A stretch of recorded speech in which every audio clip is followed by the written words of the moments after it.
Donald Duffy is a resident of Palmer, and he's been here for quite a few years. He's been a member of the Conservation Commission for 37 years. It's a long time to be on any one commission. However, that probably was one of the reasons why he got started in learning the various parts of history of the community of Palmer, and the reason why some of these books have been authored.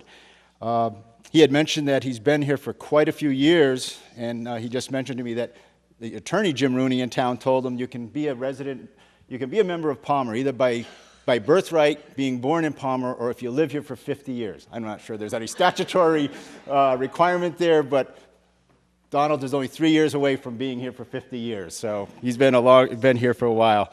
He is also a co-owner of Dublin Steel in Palmer, and he has authored 3 books. And we are very, very pleased and privileged to have Donald present as the author of the books in presenting the Quaboag and the Nipmuck Indians. So, Donald, welcome.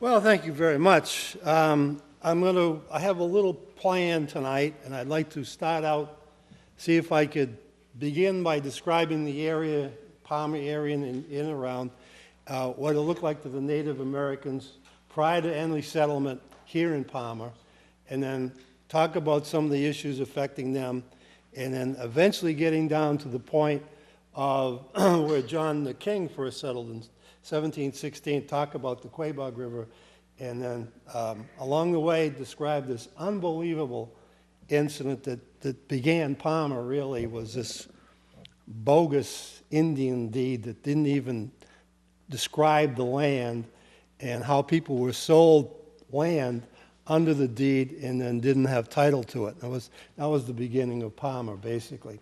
Palmer, Eastern Ware, and West Warren.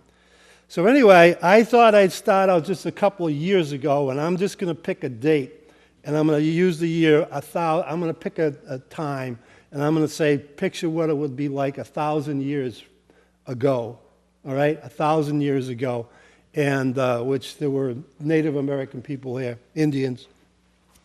And at that point in time, something new happened to them. They started using agriculture to supplant their method of feeding themselves. They were pretty well nomadic prior to that, following any resources they could. And seeds came up from the south and were developed in generations over generations, and they had corn, squash, beans that they were able to grow, and for the first time supplement their nomadic life with something even more. No doubt the population grew as they had more food, and you had this period of time right up to the King Philip's War, in which basically most of the Native Americans here left. Not all, but many. And so with the development of agriculture, they still were somewhat nomadic. They would be in a place in the summer, they would be in a place in the winter where it's sheltered. They would move to where the fish were in the spring, and they did move around a bit, but they had more food, and they were a little bit did travel less. So anyway, all this went along, and they seemed to be doing very well. No doubt they increased in population with the increased agriculture.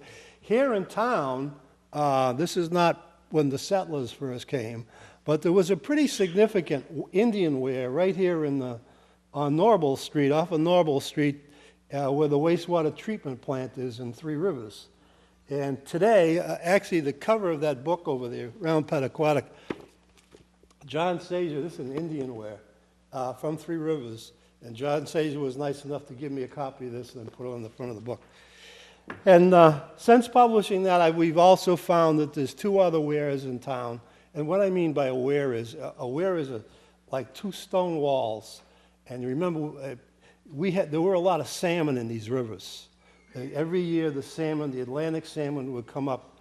They'd come up the rivers, and eventually they'd settle in the streams or whatever, and they'd lay their eggs, and then Atlantic salmon, unlike the Pacific, they would then leave to go back to the ocean.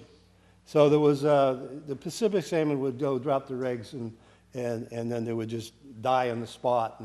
But the Atlantic salmon would go back and forth a bit. So anyway, salmon fishing was a big important thing. Now the Indians would go at falls, such as the ones in the Ware, such as the ones in Ludlow, down by the Indian Orchard road between Ludlow and Indian Orchard. There's now a dam up there, but it was a falls. You had other falls, Willimantic is one of them. And in the spring, the salmon would come and jump, and they would spear or somehow capture the salmon when they were out of the water. In Ware, they had like about 3 sets of falls. Throughout, I think it was about 90 feet and about 1,500 feet of length. The falls were a drop of 90 feet, and the fish would just pile up in front of the falls. The salmon could jump up to 12 feet. They were strong fish. So they could jump the first falls and make their way. So anyway, all that happened, and then the local Indians, which are the same here, which were really the Quaboags, were the same crowd as in the Connecticut Valley. The Pocumtucks, the Noratucks, and Agawams are the same people. And these people, over the period of time, were getting hammered or hemmed in by the Iroquois, the Mohawk. And the Mohawk and these particular Indians were Algonquins. They belonged to a large group of similar speaking people with different dialects, but the language was similar and the base was the same. And it went all the way from, I don't know if it's North Carolina, all the way up to Maine, whatever it was, and all along the seaboard and other places. But the Mohawks were a different group, and the Mohawks were expanding. And at some point before the settlers came, the Mohawks crushed the Algonquins in the Connecticut Valley, and the Algonquins had to pay tribute to the Mohawks for peace. It was like a tax. Every year they come by in their canoe and connect their, just like you're paying the Patana. You know what I'm talking about? You'd have to pay. And so that's how that went. At some point, the English settlers, after they arrived, came out to Sturbridge. They wanted to look at the lead mine. They did a circle around, see what was around for research. They were looking for silver mines. Wouldn't they have loved the silver mine? The Spanish had silver mines, and they were bringing silver left and right from South America back to Spain, gold and silver. And that would have been lovely for them if they found a silver mine or a gold mine, but they didn't. They did find some graphite in Sturbridge, if you can believe it. And that was one of the things they did find. So they came out about in the 1630s, 33, 34, and shortly thereafter, a disease, a smallpox epidemic raged through the Indians of the area in the Connecticut Valley, and it was said, it has been written, that as many 90% died during the epidemic because they had no immunity to the particular virus that entered their cell. Remember, these had been folks who originally came over from Asia, lived up on the top of the different remote places, never had been to cities and been exposed to European diseases. And here they were, now they're here in Quaboag, or, they're in Deerfield, and along comes someone with smallpox, and it just, their cellular structure hadn't ever been exposed to the disease. So that once they got the disease, it filled in their cells, and ordinarily if you got a disease, your virus, inside your cell, there's a mechanism to take the disease or the virus and put it at the end of the outside of the cell, so the white blood can come along and get rid of it. They had no ability to handle smallpox and a bunch of the different diseases from Europe. So after the people came out looking for the mines, all of a sudden a monstrous epidemic came, and they claimed that 90% of the Indians in the valley and so forth were wiped out. So after that happened, 1636, William Pynchon, who was part of the Mass Bay, came into, first thing he did, made a house in Roxbury, and then he bought himself a ship, and he went up and down the Maine coast buying beaver pelts, and then selling them over back in England. And once the Indians had suffered the losses, he came up and sailed up the Connecticut River to Enfield, the Warehouse Point, and came further up into Springfield area and settled with the Agawam and started a trading business among the Agawam Indians. Now, William Pynchon was a very brilliant man because there were other trading spots that had come up the river, but he was the last one up, the furthest up. And where he sat, if you think of this, you go think of Springfield. Across the river is Connecticut River, is the Westfield River, which used to be called the Agawam River, and that runs into the Berkshires.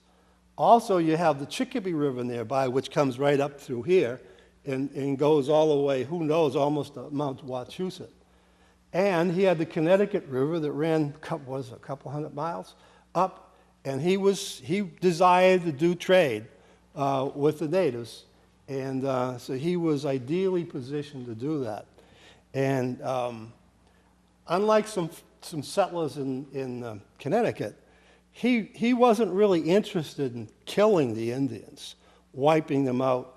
He wanted to trade with them. He wanted them to sell. He wanted them to supply him with natural goods, and he would turn around and sell them with English goods. He was a trader, and he wanted a good rapport with them, unlike some people in Connecticut who, after the folks came up to Wethersfield and so forth, they were the Pequods down at the bottom of the Connecticut River, down by the ocean. And they didn't want the Pequods blocking the Connecticut River access. So it was John Mason from Connecticut and others, and they went to the war with the Pequods and basically just about destroyed them. So, so here we are. We've had the diseases. We have Pynchon in Springfield. We have a few other folks in Connecticut. And we have the Quaboag Indians. But let me just go before. I was going off, and I went off a point here. So we had wares around here. We had the 1 and 3 rivers. And we have one, I don't know if you know where the crossroads on Route 20, this is almost in Brimfield, a little ball field and a restaurant or a bar down there. On the other side of that, there's another Indian wear. It's very accessible by a power line in Munson rather than going through the crossroads, and there's a lot of very thick vegetation. A beautiful wear there. It looks like this. And the point of the wear was the salmon would come back to the ocean. And what they did is they created 2 walls in the street, in the river, and put sticks and so forth. So what the fish would be forced to do is they would be forced to go downstream. They'd hit these stone walls and all this brush, and they'd be forced into the center area, and they would have baskets on the other side. And even though the fish weren't in great shape because they hadn't eaten for several months up here, but they grabbed them. So they were able to catch the fish, spear them going upstream when they got here, and when they left, they went to the Indian wares, and attempted to catch more fish going downstream. And there was another, so there's 2 there, and there's also one off of Route 67 between Brimfield and Palmer, off of one of the, Route 67. So you got 3 in this town, one between in Palmer, off of Norvell Street. You have one near the crossroads of Route 20 with Munson, and then you have one Palmer and Brimfield. So that's pretty interesting. And there was a fairly decent population of them on top of Baptist Hill. And Baptist Hill had people, there's a collector of Indian heads in past years and I haven't seen it, but the collection is now in the Springfield Museum. And there's a large collection of Indian artifacts. So I assume they're the same fellow people off the Baptist Hill who also used the Indian wares when it was appropriate down here in 3 Rivers. So you had that. You also had some folks that were settled. You know this place called Nipmuck Street off of Route 20? Up and through there, there's that old house up there, this flat. That used to be a place that they used to settle. This is after even the settlers were here. So Palmer, you know, is kind of a tough place. Most of us, we all know how rocky this thing can be, but there are places in Palmer that are not rocky at all. In fact, going back to the wastewater treatment plant, if you were to go down there and you were to walk, it's the combined river. It's the Ware and the Swift River combined there. If you were to be on the Belchertown side, more or less, on the west side, you walked it up, you would see that the river is loaded with little egg-looking, potato-looking stones, like a gravel. It's unique. It's not all granite and large, heavy rocks. It's like it came from a gravel pit. It's just a lot of rounded stones this size. And that used to be called the Great Plain. And that went from Three Rivers up to where the high school is up there, the trade school, and then up to where Burgundy Brook is, the industrial park. And all through there had has this gravelly, sandy soil. And it was probably well used by the natives at one point. By the time the settlers really got here, most of the known Indian sites had moved, and there were no longer that many around here. They were more or less settled in West Brookfield, and Brimfield, and different place, Sturbridge, and a different group. So anyway, it's you'd think it would be nice to be an Indian back those days, and all this lovely open land with the beautiful. And they used to burn. They burned to keep the land open. They used the land to their advantage, so they would burn all along the rivers once a year, so that it was open. They could see the different game that would be going through. And you think that would be a lovely, and I no doubt there were times there was.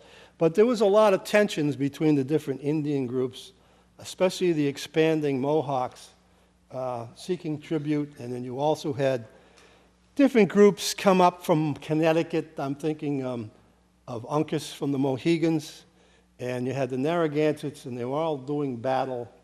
And the Quaboag Indians were attacked by some Mohawk-led folks in 1648, I think it was.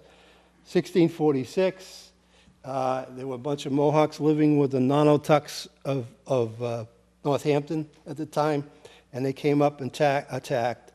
Later on, much later on, Uncas sent his son Onico, and with 70 warriors, he attacked the Brookfield tribe, causing all kinds of problems.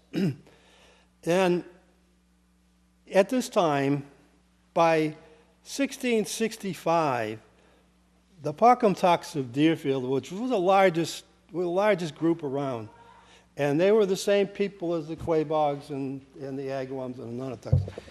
They were getting very tired of the yoke of paying the Mohawks every year and having to listen to this and that. And they killed an Indian chief who came to collect the money. They killed him. And a year later, the Mohawks started this huge, hundreds and hundreds of people. Mohawks came down and thoroughly destroyed the Pocumtucks of Deerfield. They didn't get every one, but they trampled the village. All the chiefs were killed, and everybody ran off. 9 months after that event, the Indians at Quaboag, up at West Brookfield, agreed to allow English settlers to begin Brookfield, just 9 months later. And they were hoping that the English being so close by would give them some protection from the Mohawks. Now, as it is, John Winthrop Jr., the son of the governor, found an Indian trail running from Mount Wachusett, that is down by Sterling or up by the Nashua River, and he found a trail coming through there across into Barry, and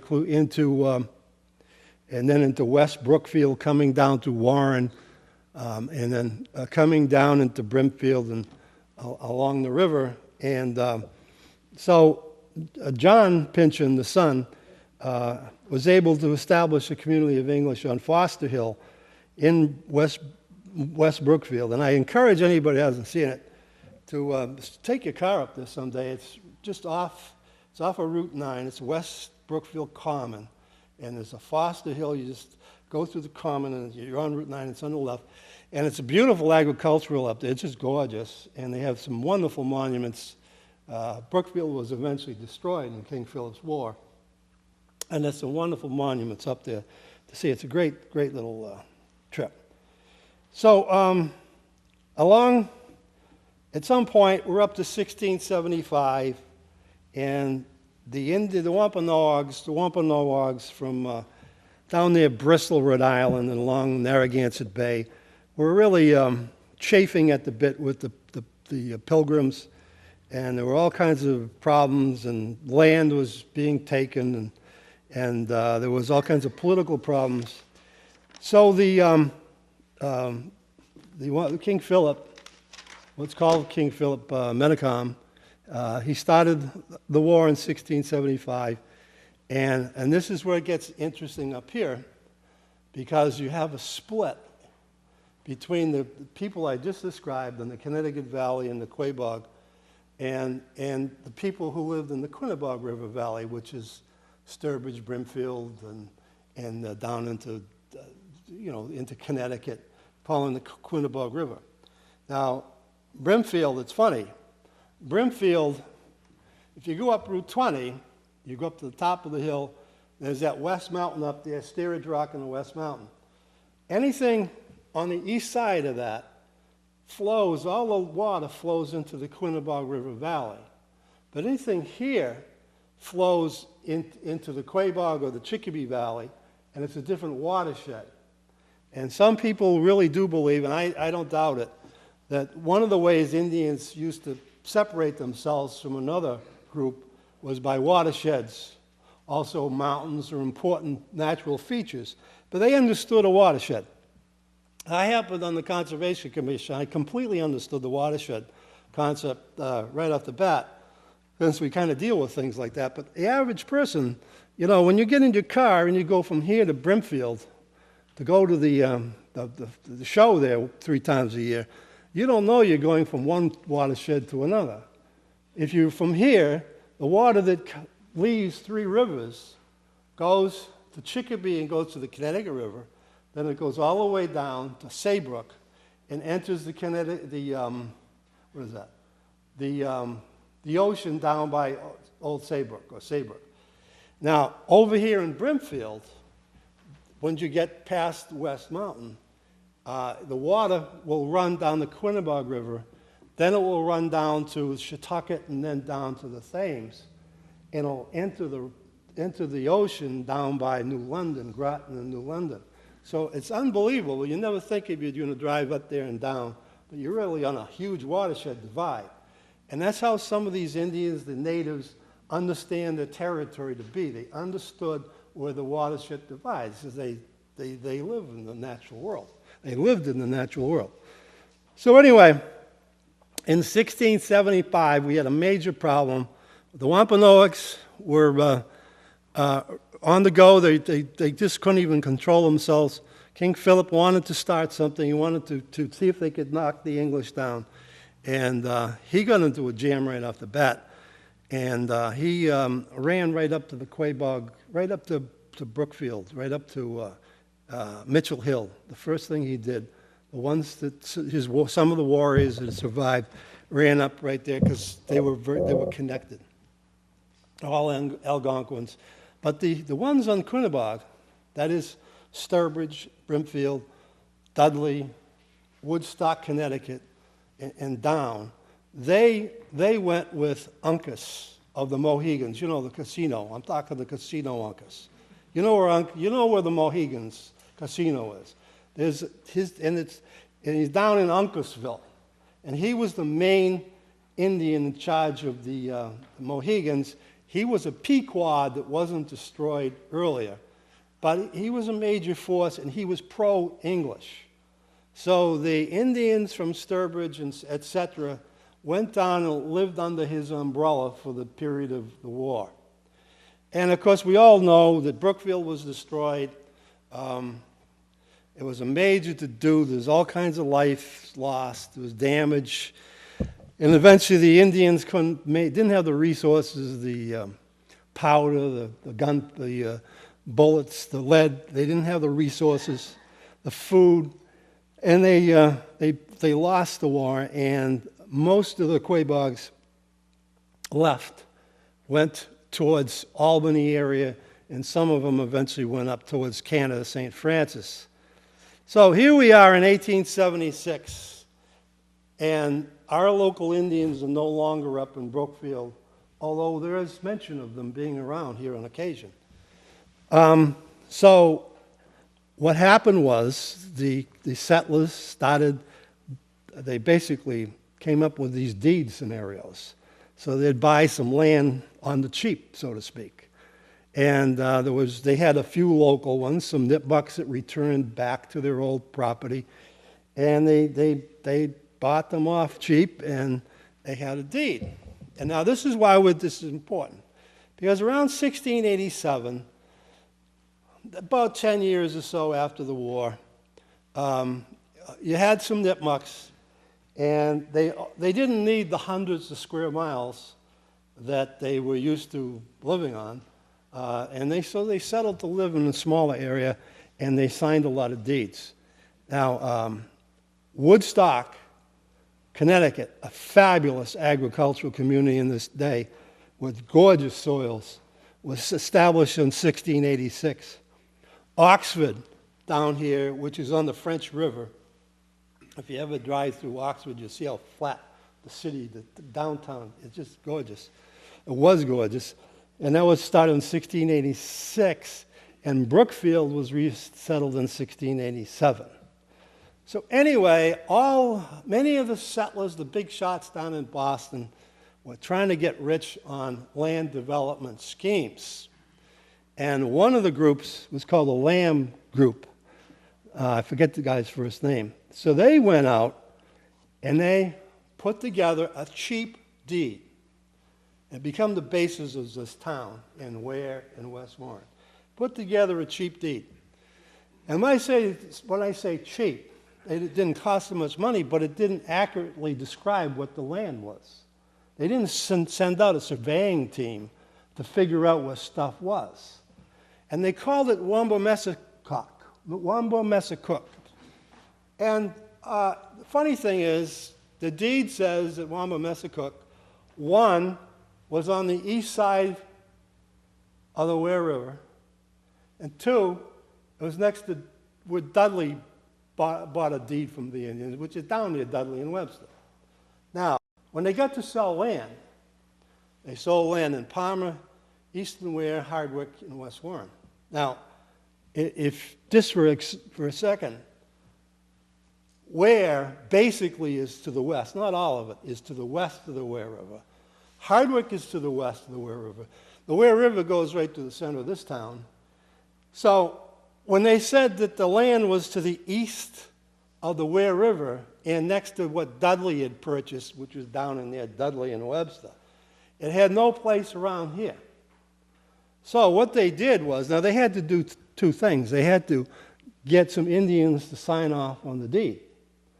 So what they did is there's two groups of Nipmucks or Indians left in the area. The Quaboags were gone.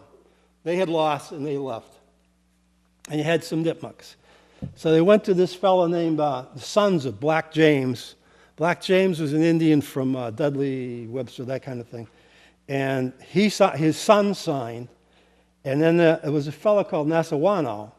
Now, Nassawano was the son of Stolen, who was the chief up in the Mount Wachusett area, Sterling, etc. He signed. So they got an X amount of money.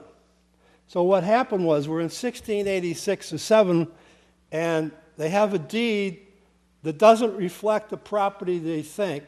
Wamba-Messacock, by the way, is supposed to mean, it's supposed to refer to chestnut trees. You know, I've never seen a real chestnut tree because they're all gone. But supposedly, in the spring, they shoot off little white flowery things, or little things that float around, and, you know, different trees do it. They open up and all these little white seeds flow around. So that's what it's supposed to reflect, the place of the white flowers. So they had their deed. They had some Indians signing it off. The deed did not reflect where the property was. And they took the deed and they tucked it away for 36 years. And it just sat there in somebody's drawer, in somebody's table for 36 years. And there was only one person alive when they took the deed out from the original. There was only one person alive from the original. So I'm going to come back to this deed because it's very important to me, the deed. So here we are, 1687 Woodstock was started. Oxford was 1686. Brookfield was resettled in 1687. Brimfield, and when I say Brimfield, in those days, Brimfield meant Brimfield, Munson, Baptist Hill and Palmer, Holland, Wales. They say Brimfield, and maybe a piece of Warren. It was a very large. See, Springfield came up to Brimfield, like where the, near Bear, on the other side of Bear Knoll. Springfield came up to there. There was no Wilbraham that had broken off yet. So it was Springfield, and it was Brimfield.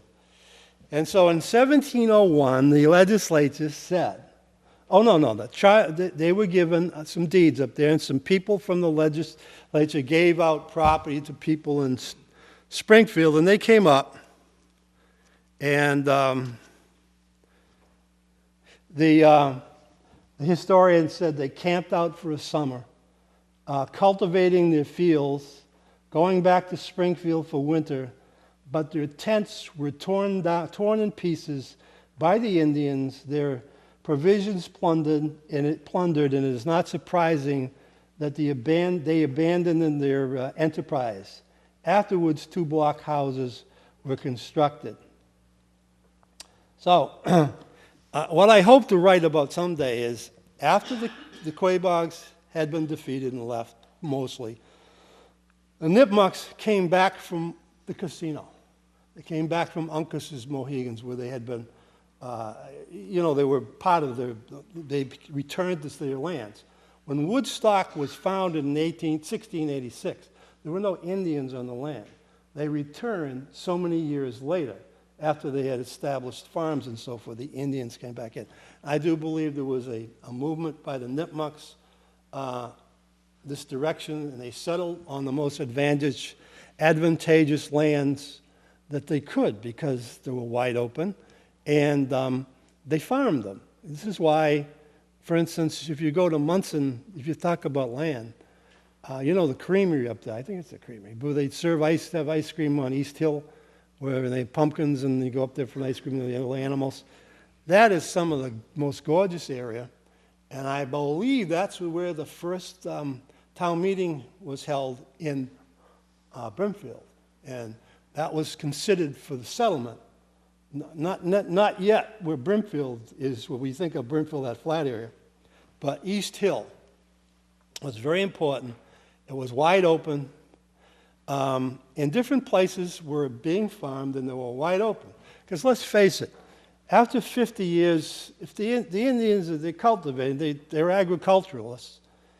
After they abandoned the land, you know what would happen. It would all grow back into trees eventually, and it would be a mess. It would be, difficult and so forth. So new settlers, when I think of, wow, here's a nice piece of land, and you can make this into wherever you want to make it, and you're going to need to take out your chainsaw because there's trees all over the place. Now picture a settler. They don't have a lot of cash. They had to spend their money getting over. They come out here. They didn't have 3 to 5 years to cut the trees down, pull the stumps up, and then after a period of time having this wonderful agricultural land that they could make a profit on, or grow crops and make something on with their crop, they didn't have that much time. So when they came out to settle, they wanted something already open, some agricultural land that was already open.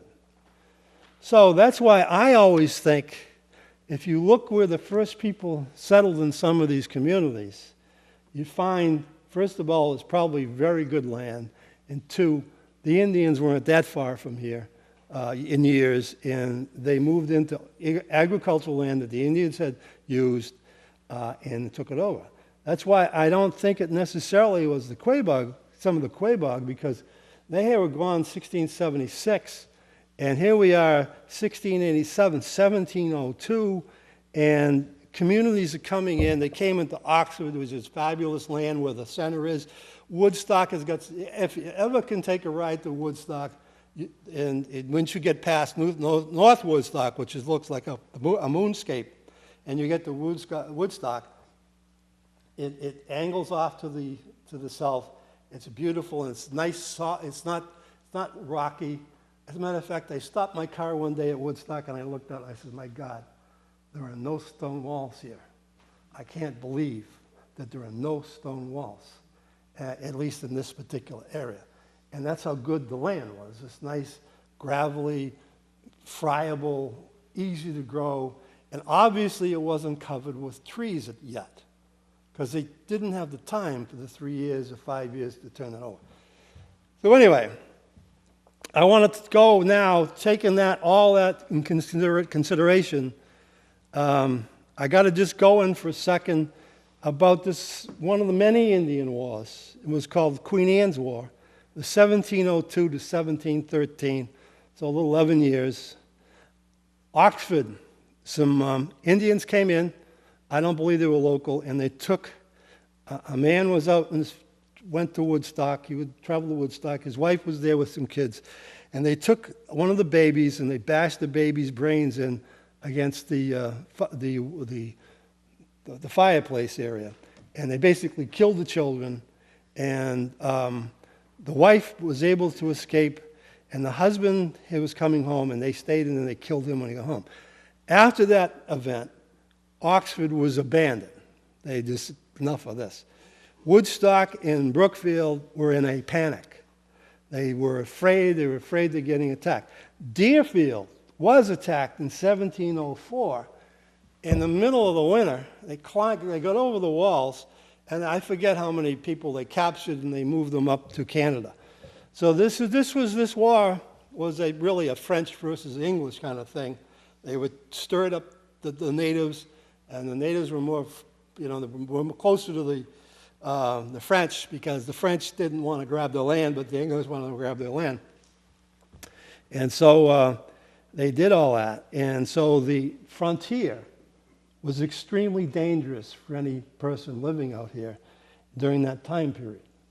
So Brimfield was abandoned, and Palmer was not established, and everything was looking over your shoulder. They had forces running through the woods looking for, and it was mainly a more northern war, because it was the Abenakis were involved in this, which in New Hampshire and Maine and all that. So anyway, that went on to 1713. Then I was at the Brimfield Library, and I opened up the thing on Nathaniel Hitchcock, the first settler there. Nathaniel Hitchcock wrote in this piece by one of the relatives, came to Brimfield in 1714, and he settled in Brimfield, and he spent the winter there. So the war theoretically ended in 1713, and once somebody came up from Springfield and went to Brimfield again, because remember they got their tents were destroyed before they tried it and they had to leave. So in 1714, Nathaniel Hitchcock stayed over in Brimfield. Then you have people, I think it's Robert Olds, that settled right across the river in Munson. I have noted there were two kings that settled in Munson on East Hill. I'm not saying I can tell you there was 17, 15, and 16, but I think it was. And then here in Palmer, in 1716, a man and his family come out, John King comes out and settles down by the Quaboag River in downtown Palmer. So I had to say to myself that land had been recently farmed. It was not a forest. It had to be wide, it had to be fairly open. So I can't prove that. I can't say that with the greatest thing, but like I say, people didn't have the time to spend years before put money in and time and not get anything back. They had to get something to return right away. So anyway, John King arrived, and he was a squatter. He didn't buy his land. He just decided it would be a good place to be. No taxes either, I think. So anyway, I got to go through one more little Indian war here. And this is the 1722, 1725 Father Raleigh's War. It's also called Graybeards and a bunch of different other names. It mainly had to do with the Abenakis in New Hampshire and Maine, once again, because they're the surviving bulk of the Indians. And it was a pretty tense thing. They had a lot of these volunteers going around, going back from places, Worcester and towards Fitchburg and up to Deerfield, looking for people. The legislature offered a bounty for scalps, Indian scalps, and some group got a bunch of them up at Winnipesaukee and brought them down to Boston. I assume they took the scalp and put it on like a rabbit trap or something. Anyway, a lot of that went on in that area, and it was a very difficult time. Everybody was panicked, and that was Father Raleigh's War. He got killed in 1725, I think it was, and the war was over. And that war was to stop the English from expanding into Maine area. That was the thrust. The French, and Father Raleigh was a Jesuit. I think he was a Jesuit, but for Catholic, French Catholic, and he was with the Indians, and they tried to stop the British, the English, from expanding northward, and it didn't work, and he died. So now, 1725 is very important for this area. Yes, we have John King. We probably have some of his sons down there in Palmer. Yes, we do. We have a few panicked people. Maybe the Hitchcock fellow's still over there. We have some people around, but basically there's very few of them. It was a precarious situation until 1725, when that war was over. And then it just opened the whole area up for development. And Lamb and Company, one of them, found that deed, that's been sitting in the drawer for 36 years. Said, aha, we got a nice chunk of property. We're going to start selling lots in Palmer and Ware and in West Warren and Hardwick. We're going to make some money off of this situation. So, now, they just didn't follow things. Well, there's a couple things wrong. One, the land that they thought wasn't the land that was here. It was some other place, but it wasn't here. So one, it didn't cover the same spot they were selling. And two, they needed to get approval by the legislature before they could sell anything. The legislature said, yes, you need two things. You have to have a deed for the Indians, and you have to have our approval. However, it didn't stop Lamb and Company, because they started selling lots off in Palmer without the approval of the legislature. And they must have thought it was a ha-ha or something. Now, this Wamba-Messacook was considered to be Easton Ware, Palmer, West Warren, and Hardwick. It was all the same piece. So they started selling off lots to English and more or less Scotch-Irish, more than the English, in Palmer and Easton Ware. So at one point they go to the legislature and say, well, okay, we've sold some lots, now we want to have the approval. Well, the legislature didn't think that was such a great idea. So they said, no, you can't. However, there were at least 48 people, farmers, who had bought land in Easton Ware and Palmer and West Warren already, and we're already chopping the wood and going.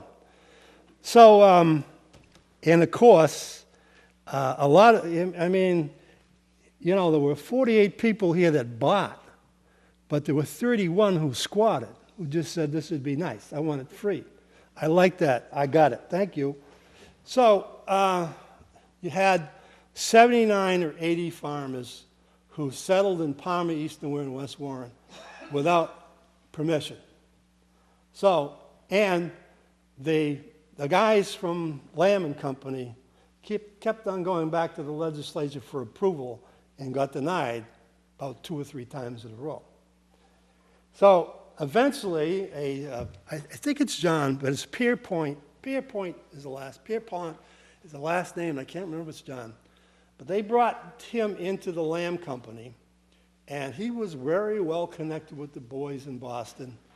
His uncle was the one that started Yale University. You must have heard of J.P. Morgan, the banker from New York, J.P. The middle name was Pierpont. So this was, I mean, that's much later, but this very connected family, and he got the legislature to allow the Lamb and Company to sell Hardwick, lots in Hardwick only, not in Palmer or Ware. So then the legislature, in their great wisdom, brought a committee out to Palmer and Eastern Ware, West Warren, and said, okay, guys, there's 79 or 80 of you, 48 paid Lamb and Company, and 31 squatted. So we're going to give you the land, but here is a 500-pound fine that the community has to pay 500 pounds as a fine for not doing it right. Now, the only problem here is some of them really did do it right. They went and bought something from someone, and I can't for the life of me. I've looked at Temple, wrote the history of Palmer and different things. I can't see where anybody from Lamb and Company was ever had any problems with the legislature for conducting themselves the way they did. However, the people who had done what they thought was the ones who bought the land thought they did it correctly, and they were fined with the squatters 500 pounds. Now, they had a lot of problem raising the 500. They actually didn't raise it for some time, and then they eventually they got the legislature to drop it. Maybe it was to 250. I couldn't follow it after that. But anyway, that was the, you know, you think every place is wonderful, but this place here didn't start out so well. I mean, now, there were 2 parts to Ware. You had Eastern Ware, which is in the Wamba-Messacock, and you had the western section, which belonged with Beltrytown and Pelham, and they called it equivalent land. It was a little group of land that was given to Connecticut because Massachusetts surveyed the land wrong, and they took a chunk of Connecticut. So as a result, they sold land and gave it to Yale University. So Western Ware belonged to that land. There was a fellow at home, somebody bought it, and it was called the Manor of Peace. So anyway, you know, down here in Palmer, there were a ton of Scotch-Irish. That's who settled in this stuff. They're English. John King was an Englishman. There was a ton of Scotch-Irish. There were more Scotch-Irish in Palmer than there were English. And if there was to be a flag flowing someplace, you'd think it would be the Scottish flag. I know it wouldn't be, but I mean, it would, you know. And here's the interesting thing. Palmer was, you know how they had a meeting house, and they used that for governmental purposes, and they also had religious services down the meeting house. Palmer's meeting house and church, so to speak, was Scotch-Irish, Presbyterian, which is a Scottish religion from Scotland. And Palmer was Presbyterian from 1730 to 1811. Presbyterian. Scottish. I don't know if they wore kilts, but, you know, it was Scottish. Now, the folks from Ware really weren't that Scottish. They were some, of course, in Eastern Ware. And the people over in Western where that is the manner of peace were more or less English, and so they were, equivalent of Congregationalists. So where people from Eastern Ware broke from Palmer and joined with the manner of peace, and their first church was a Congregational church. And the folks from West Warren joined with Warren, which Warren was part of Brookfield, the second settlement. Warren itself was part of it, and they joined with Warren. So there was a little bit of this, Scottish-English thing going on. The English didn't think well of anybody. It didn't matter if it was Indians or anybody else, Scots or anybody. They just, So anyway, it was a little bit of that, I think, and Palmer stayed Scottish. So instead, I think we should, when that town hall, I think there should be a little flag of Scotland up the town hall. So anyway,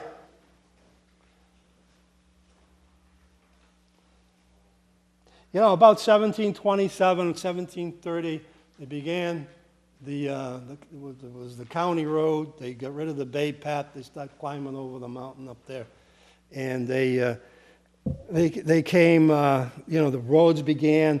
Palmer's main roads were laid out at 1730 area. Route 20, sort of Route 20 was 3 rods wide, which is 49.5, 50-foot road. St. John's was a 50-foot road. The rest of them were, and other ones were too, but and the other ones were 2-rod roads, which were 33 feet. And they started laying out roads, and then you take even Sturbridge. Sturbridge was also settled, or began settlement in the 1727 area.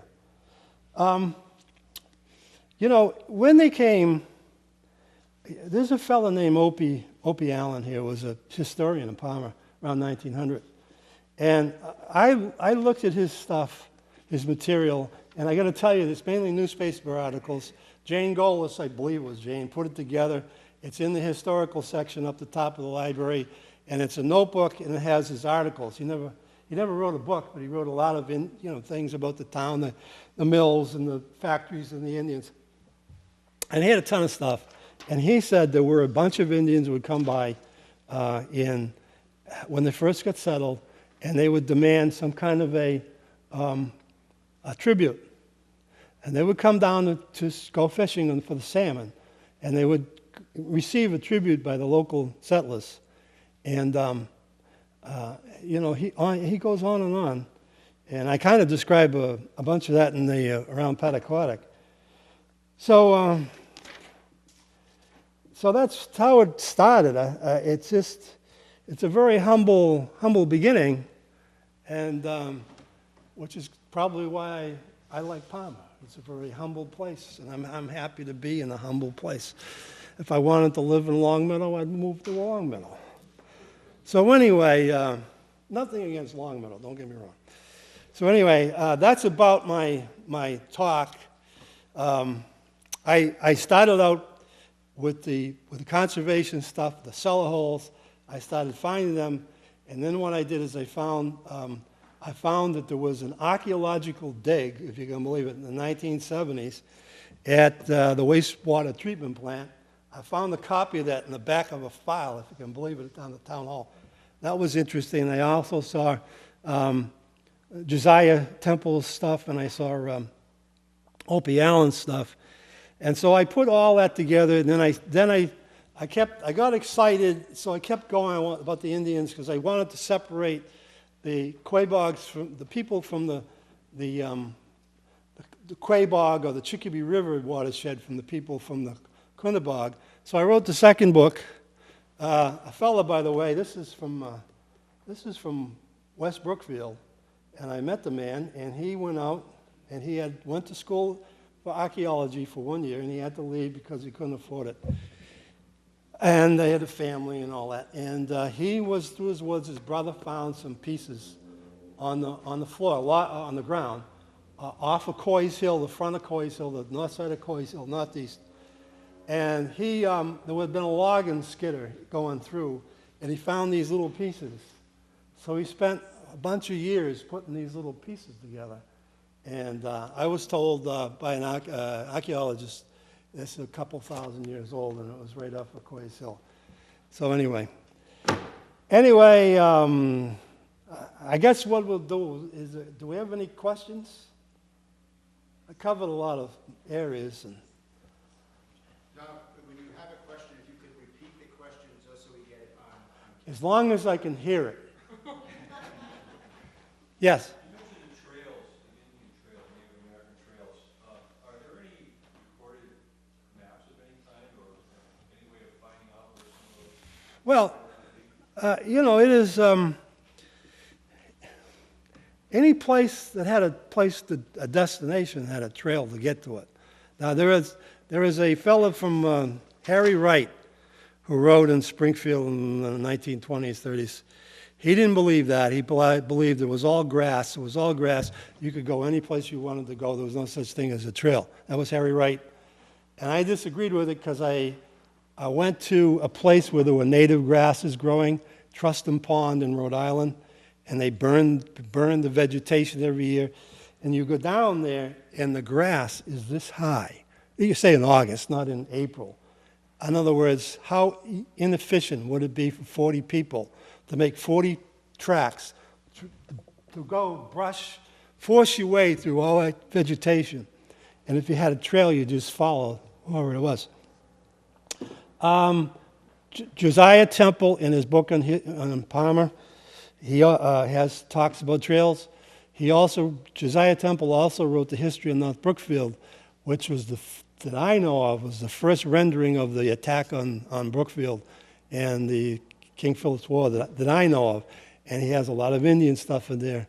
I bumped into the trail called the Nashaway Trail, and I kind of was able to figure out what I thought how it went, and that was going from New Braintree down into Hardwick, down into Ware, below the Ware River, crossed the river at near Forest Lake, that bridges down there, and crossed into Belchertown, and then followed Poole Street and East Street, and went to the falls in Ludlow, which I can't remember the name of right this second. And so I knew that was there, and it made sense. You got the Bay Path. I hate to tell you how many hours I spent looking for the Bay Path, and I think I know where some of it is, but then again, you never know. And the Bay Path possibly went over Bald Peak and over all the antennas are, and then down into Munson, and followed. And that was the first, what they thought was the first trail that the settlers might have taken to come here. Other people have said it went to the south and so forth. So I don't know, but if there's a place that has a falls, there are trails to it. The fords, there are fords. I went in Palmer, and I was probably crazy, but I went, this is Ware in Three Rivers. I went up the river, and I found some flat stones across the Swift River, down where the Polish youth camp in back of there. And I found these stones right across the river. And I didn't want to walk on the stones because I was afraid of slipping. So I took my shoes off, my sneakers off, and I walked across the river. And I never went any deeper than this. And I had another individual who went down by the crossroads, down by the bridge that goes into Brimfield. If you go off there and you take a right and go 50, 80 feet, and you walk, there is a place to walk right across the river without dying doing it. So they were called fords. And the Indians didn't build bridges. They went across the place where it's fairly safe to walk. It was, fairly flat, no big holes, and it was easy to transverse. So there would be trails going to those places. There'd be trails to agricultural sites. There'd be trails to that type of thing. I don't think there's you just have to find your way into some of the material. There were trails all over the place, basically. I mean, look at the Ware. Ware had falls. Now, you would find salmon at falls, and you would find Indians or Native Americans at those falls when the salmon were running. They said they had a lesser fall in Three Rivers. I never really, I saw it. What I thought might have been more of a man-made kind of thing, but I wasn't sure. Then Wallamonups, which was Ludlow, had falls, and you had a couple of other falls on the Chicopee River. So any of those places would have trails to it. So, anybody else? Yes? Do you think the rivers were wider back then, or are they pretty much the same width? It's funny. I think the rivers have moved slightly.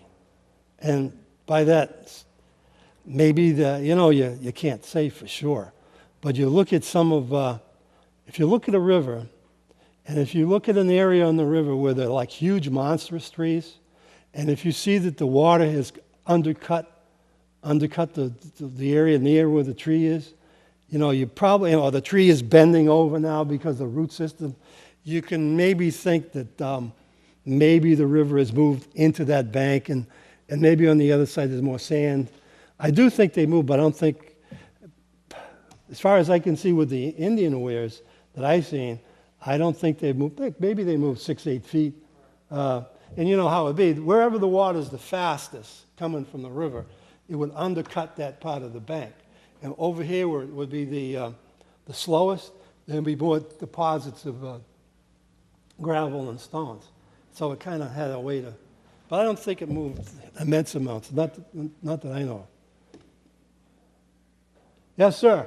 Yeah, you mentioned the Bay Path, the original Bay Path, and it sounds like it's not really clear where that was. So there were probably several different trails. But I'd read a book several years ago. There was a book out to the King's Best Highway, and it was about Boston Road and basically the Bay Path committed to what you mentioned, actual highways. So, as my understanding, as I read that book, it was like from Route 9 to Route 67 to Route 20. And actually, Route 67, I think it was that book that described, that was the original commitment of the Mass Legislature to actually do road repairs. And at the time, of course, they had the citizens go out and repair their own roads. But is there any sense of that, or was it just kind of several trails that they couldn't really designate? I'm going out on a limb on this. I think the old trail, you know where Nipmuck Road is, off of Route 20? Nipmuck Road, eventually you got that nice old house on the right with all the flag. It kept going, and then the road itself today veers. But the old road used to follow, and it ran down someplace near where that Singing Bridge, the Washington Street Bridge. I'm not saying it's exact that location, but someplace in there was a second ford, I believe, and that thing went across the river into Brimfield, and I believe it went to Steerage Rock on the north side of Steerage, and then up through, there was a ford up in the West Brookfield near the Catholic Church up there, and then went over to Quaboag where the Indians had a settlement or area in Quaboag. That's where I think it was. 67 per se did not continue. For instance, I don't know if you know Old Warren Road. You probably do. Old Warren Road never went all the way. It went to St. John and turned to St. John and went up to Ware. It wasn't until later, and I don't know when, but that was completed. And so they would, someplace, the people would cross the river, the Quaboag River, not at Crossroads, but there was another place up there, and they would access through Brimfield and then up near Brimfield and up through Brookfields. It's the best I can figure. Yes? Have they found any artifacts in the town that depicted how the Indians lived? And if they did, where would they be? I didn't quite hear that. Could you? Have they found any type of artifacts in the town depicting how they lived? Oh, I'm sorry. Yeah. Well, I mean, I have a friend. There's a couple in here. A friend of mine used to go. They used to follow the guy would plow the fields, and then they would follow. They found some interesting stuff off of Emery Street, and they found something off of Route 67 in one of those fields. there used to be, I should say this, Forest Lake, there was a small area in Forest Lake. Forest Lake now is in impoundment. That is to say, it was water that they built a dam. In the older days, there'd be two streams that came together, and then the water would drop to the Ware River. There and across the street on Emory Street was a place where there was a little Indian village that probably was occupied in older times by a small group. There's a person who has, if you go down, and I can't remember the name of the street, but it's if you're coming from Route 32 and you take a right towards the Jewish camp and you keep going, well, the first house on the right or two has a rock like this, and it reminds me, it's not a perfectly, it's like a mortar. And it's in the guy's front lawn, and he says it's the original, and it's not extremely well done. I will tell you this, talk about mortars. If you go up to the ice cream place on East Hill, in Munson, up on the hill, do you know where that is? And if you park your car and you go to a stone wall, there's this incredible Indian mortar, it's like this. And they used to pound corn. They'd take a rounded stone or a round stone, and they would pound corn. It's a beautiful example.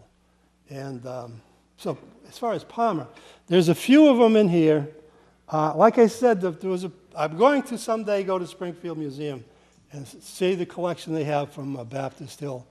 But obviously there were some in, Forest Lake was a known place for the Indians over in the past years. I didn't mention it, but it's near that same kind of river, sand, that soil, get that same type of soil. So other than that, other than these few things, I can't think of anything other than in Springfield Museum that I know of from town. There is, however, I got to tell you this. There is this thing. It's in Mitchell Hill in Brookfield, and if you go up Mitchell Hill Road to the last house on the left, and there is, it looks like an Indian mortar. It's like this long and like this, and the hole is this monstrous. And I have never, ever seen anything like it. And the lady is very nice. So you go up Mitchell Hill, you can only go so far because the road stops, and it's the last house on the left, and it's right on her front lawn. And that's a gorgeous, gorgeous piece. So those are the things I've seen. Yes? Did you talk about the gorge at Steaming Tender? Doesn't that have a historical connotation with the King family? The what? I remember, but there's a gorge Oh, across from the Steaming Tender. oh, yeah. I don't know what that is. I thought it was the architect. That's the grotto. So where the gorge is, I don't know where the gorge. The grotto. I assume it was a European. A current 18-something or other. That was a man-made park designed by Frederick Law Olmsted, who was the designer of New York Central Park. Well, folks, it's yeah. They got the dig they did at the water department. They just found campsites there. That's all they found from their archaeological dig they did there. Where was this again? You were talking about the water department. They did Oh, yeah. and what was found there? Just Oh, there was a whole village there. They used to fish for salmon at the Ware. So the Ware is a little further up. But what they found was at these locations, when they made their little wetus, they're like little huts with bark and various coverings of vegetation to keep the rain out. And they made the poles and they bent them. So what they did is, so they wouldn't rot so much, they stuck the end of the pole into a fire to start with, and they made charcoal, and they stuck the pole with charcoal in. So what they found there was a whole series of charcoal places. And it was like a whole village. And it was scary because it was a shame, because I didn't realize this was going on in the 1970s when I was. But what they did, they had a sloppy scene. It was in the wintertime. They couldn't get the archaeologist to finish up. And he gave a report, and from the tone of the thing, he was not happy. He wanted to test the charcoal for age and to see if there were other fish remains, salmon, different types of fish, to establish what it was. It's a great site. Half of it's destroyed, but hey, if anybody ever wants to do this, I mean, if some grant happened, someone got a grant to send somebody up there, what they did is they took some of the most sensitive remaining areas and they covered it all with 3 feet of dirt. So it's still there. The stuff is still in the ground. And it was a big, big site. And I found the stupid report in the town hall. Someone, Bob Ring, said, hey, have you seen this? It was in the bottom of the file. I said, what? So I had a good time with it. I tried to get a hold of the archaeologist, and he never returned my call. But you got to figure. I mean, people dug all kinds of. I don't like this myself. I just assume that you leave it there.